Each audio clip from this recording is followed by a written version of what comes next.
આજે રાત સુધીમાં ભાજપ ઉમેદવારોની બીજી યાદી જાહેર કરી શકે છે। ગુજરાતની બાકી 11 બેઠકોના ઉમેદવારો પણ જાહેર થશે। 11 પૈકી મોટા ભાગની બેઠકો પર નવા ચહેરાને સ્થાન મળી શકે છે। 11 પૈકી 4 બેઠકો પર ભાજપ આપશે મહિલાઓને ટિકિટ। મહેસાણામાં શારદાબેનના સ્થાને નવા ઉમેદવાર નક્કી। સાબરકાંઠામાં દીપસિંહના સ્થાને નવો ચહેરો નક્કી। વલસાડથી કેસી પટેલના સ્થાને નવા ચહેરાને તક મળી શકે છે। ભાવનગર બેઠક પર નીમુબેન બાંભણિયાનું નામ ચર્ચામાં છે। સાબરકાંઠાના કૌશલ્યા કુંવરબાને પણ ટિકિટ મળી શકે છે। તો સુરેન્દ્રનગરથી મહેન્દ્ર મુંજપરાના સ્થાને નવો ચહેરો નક્કી મનાઈ રહ્યો છે। મહેસાણાથી રજનીભાઈ પટેલને ટિકિટ મળી શકે છે। સુરતથી મુકેશ દલાલ ભાજપના ઉમેદવાર બની શકે છે। તો બીજી યાદી આજે રાત સુધીમાં બહાર પાડી શકે છે ભાજપ, અને ઘણા એવા નવા ચહેરાને સ્થાન મળી શકે છે। વલસાડથી કેસી પટેલના સ્થાને નવા ચહેરાને તક મળી શકે છે। સાબરકાંઠામાં દીપસિંહના સ્થાને નવો ચહેરો નક્કી મનાઈ રહ્યો છે। મહેસાણામાં શારદાબેનના સ્થાને નવા ઉમેદવાર નક્કી મનાઈ રહ્યા છે। સુરતથી મુકેશ દલાલ ઉમેદવાર બની શકે છે। આ વિશે વધુ જાણકારી મેળવીશું। અમારા સંવાદદાતા હિરેન રાજ્યગુરુ આપણી સાથે લાઈવ જોડાયા છે। હિરેન, ગુજરાતની જે 11 બેઠકો છે, ભાજપ આજે રાત સુધીમાં બીજી યાદી જાહેર કરી શકે છે। કયા ચહેરાને સ્થાન મળી શકે છે અને કોનું પત્તું કપાઈ શકે છે?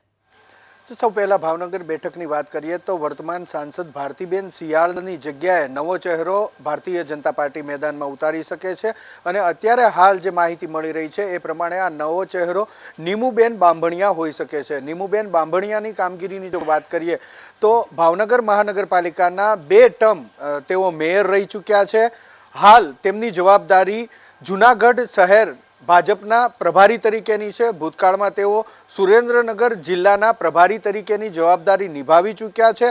આ ઉપરાંત ગુજરાત ભાજપની અંદર ઉપાધ્યક્ષ પણ રહી ચૂક્યા છે, એટલે સંગઠનનો પણ તેમને બહોળો અનુભવ છે। અને 2 ટર્મ તેઓ મેયર રહી ચૂક્યા છે, તો એ હિસાબે તેમને એ અનુભવ પણ છે। તો આ રીતે ભારતીબેન શિયાળના સ્થાને મજબૂત ઉમેદવાર તરીકે નીમુબેન બાંભણિયા હોઈ શકે તે પ્રકારેની માહિતી મળી રહી છે। સુરતની વાત કરીએ તો સુરતની અંદર જે વર્તમાન સાંસદ છે દર્શનાબેન જરદોશ, તેમની જગ્યાએ પણ નવો ચહેરો આવી શકે છે। અને અહીંયા હવે પુરુષ ઉમેદવારને તક ભારતીય જનતા પાર્ટી આપી શકે છે।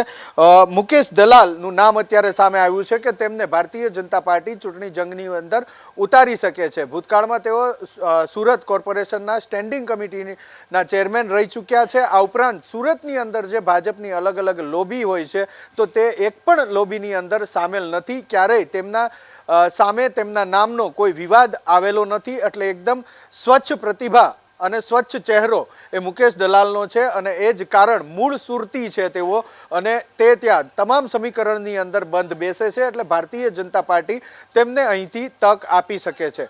સાબરકાંઠા બેઠકની વાત કરીએ તો વર્તમાન સાંસદની જગ્યાએ મહિલા ઉમેદવારને ભારતીય જનતા પાર્ટી ત્યાં મેદાનમાં ઉતારી શકે છે। અને એ નામ અત્યારે જે જાણવા મળ્યું છે તે કૌશલ્યા કુંવરબાનું નામ સામે આવ્યું છે। ભૂતકાળમાં તેઓ પણ સંગઠનની અંદર કામગીરી કરી ચૂક્યા છે, પ્રમુખ રહી ચૂક્યા છે તેઓ સંગઠનની અંદર। આ ઉપરાંત તે સ્વૈચ્છિક સંસ્થા ચલાવે છે, NGO ચલાવે છે, અને NGOની અંદર પણ તેમણે સારી એવી કામગીરી કરી છે। મહિલા જાગૃતિની કામગીરીની અંદર તેમનો વિશેષ ફાળો રહેલો છે, અને આ એક કારણ હોઈ શકે કે સાબરકાંઠાની અંદર મહિલા ઉમેદવાર અને તે પણ કૌશલ્યા કુંવરબાને મેદાને ભારતીય જનતા પાર્ટી ઉતારી શકે છે। સુરેન્દ્રનગર બેઠકની વાત કરીએ તો સુરેન્દ્રનગર બેઠક ઉપર વર્તમાન સાંસદ મહેન્દ્ર મુંજપુરાનું રિપીટ થવું મુશ્કેલ લાગી રહ્યું છે। તેમની જગ્યાએ નવા ચહેરાને તક ભારતીય જનતા પાર્ટી આપશે। અને એ જ રીતે અમદાવાદ પૂર્વની બેઠકની વાત કરીએ તો અમદાવાદ પૂર્વના વર્તમાન સાંસદ HS પટેલની જગ્યાએ નવો ચહેરો આવી શકે છે।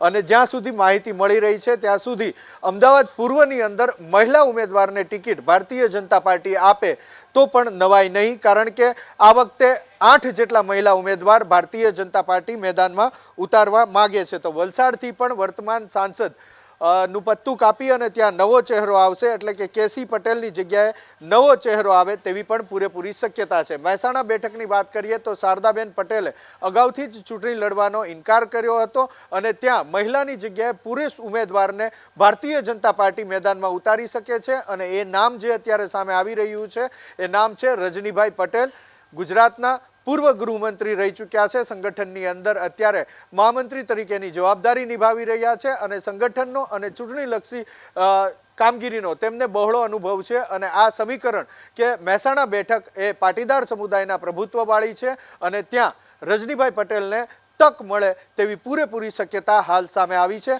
સાંજ સુધીમાં ભારતીય જનતા પાર્ટી તેમની યાદી જાહેર કરશે અને તેની અંદર ગુજરાતની બાકી રહેલી તમામ 11 બેઠકના ઉમેદવાર જાહેર થાય તેવી માહિતી હાલ મળી રહી છે. જી આભાર હિરેન, આપ જોડાઈને તમામ વિગતો આપી તે માટે. તો આજે રાત સુધીમાં ભાજપ પોતાની બીજી યાદી ઉમેદવારોની જાહેર કરી દેશે. ક્યાંક મોટા પત્તા કપાઈ શકે છે તો ક્યાંક નવા ચહેરાને સ્થાન મળી શકે છે અને તેની પાછળ પણ મોટું ગણિત રહેલું છે. તો સાબરકાંઠામાં કૌશલ્યા કુંવરબાને ટિકિટ મળી શકે છે. ભાવનગર બેઠક પર નીમુબેન બાંભણિયાનું નામ ચર્ચામાં છે.